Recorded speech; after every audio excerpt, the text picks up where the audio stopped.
lalana vominta dia amin'ny polyclinique ilafo misy tany eto any Andria Tsalama ary Velo Domoina io tany io dia efa nidivan'olona taminy teo aloha efa ela zany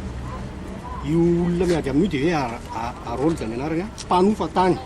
mpanofa n'le tany varikazo dia nidivana izy io ary naovany taratasy tsy miendrika diso zany fo dia efa niakatra tribunal dia resy le Harold ary nigadra izy rehefa nigadra nefa izy mbola tokony hamitany sasiny le tamin'ny mora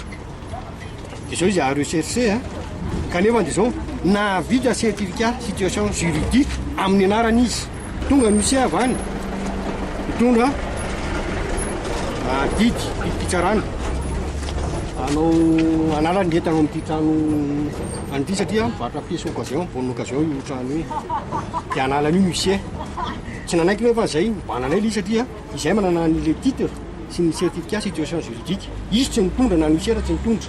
le Harold tsy hitanay aizy izy zary le adverseranay amin'io inona koa miantona analana an'le olona ao didy ahoana le didy tsy fantatray kanefa io zavatra nataon'le Harold io efa nandeha fitsarana izy io dia efa ravo resy izy fa miverina amin'le olona tena tompony le tany dia lasa misy verina indray le izy zao efa tara amin'izao fotoana ka mampalahelo le zavatra miseho ary tsy vitan'izay fa misy olona hafahafa mihitsy asa mialatsiny teneniko le izy na manoisy angamba le olona mamelo azy fa itingy raha mpanjakany fa dia tena tonga dia miseho resaka mihitsy ary miteny hoe andao ahaka robratsika roapolo lahy misy gendarme teo vo tonga any amin'ny resaka sandry raha ve le resaka ohatra zao dia aiza hoaiza zany mipetraky ny vahoaka raha ohatra zay zava-misy le didy dia mavariny ara-dalàna ve le didy ary ahoana nafahan'le Harold io naza le certificat situation juridique olona recherché izy zay manana ny anay madidio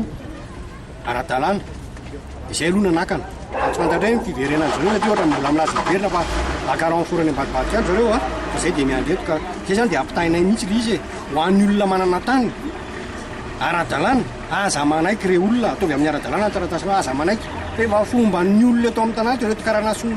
reto ny tena mampirisika satria ilainy ny taninao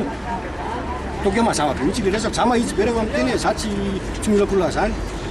tsika gasy ihany no ampirisindreo dia tsika ihany no mpambotika sy mifanampotika eto sy mifampinany eto ka zay angamba ny azoko ambara am'ty zavatra ity fa tena problème hoe zay tsy anaiky mihitsy zay naiakatra izy io naiakatra izy satria ny anay mifantatra hoe marina dia marina ihany tena marimarina zany mandeha any amin'ny tribunal any zany misy recours atao any azonao ny procureur zao efa fampiantso teo hoe tsy ara-dalàna le zavatra nataony zareo ka sa rehefa niantso an'le huissier izy ohatra tsy tazatazana teo mandidina tsika teo ambadibadika teo zareo mety anatson'le procureur le huissier hoe tsy ara-dalàna izy zavatra nataonareo dia titanay izy ohatra amin'izao fa zay tsy mijanona fotsiny amin'izao fa na le rahalahy koa raha le cousin koa anisan'ny tompona ndraiky tamin'io zany le manompa an'le tany efa lasany